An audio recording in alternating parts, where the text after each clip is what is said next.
بسم الله والصلاة والسلام على رسول الله.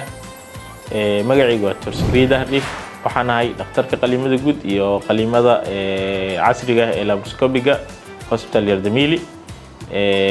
waxaan rabaa maanta inaan ummadda u soo gudbino mowduuc ku saabsan especially dadka bukaanada qaliimada loo sameeyo qaliimada xamiitida ma soomi karaan.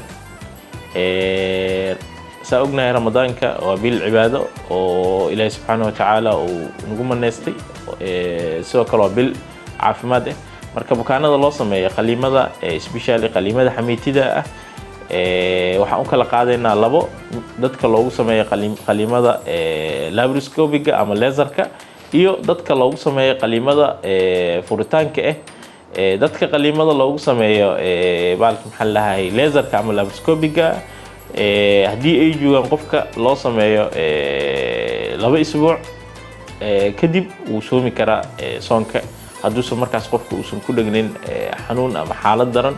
inta badan dadka laserka loogu sameeyo in muddo ah 2 isbuuc kadib wuxuu ku soo laaban karaan xaaladooda caadiga ah waxayna qabsan karaan shaqooyinka caadiga. marka maadaama saas ay tahay qofka wuu soomi karaa.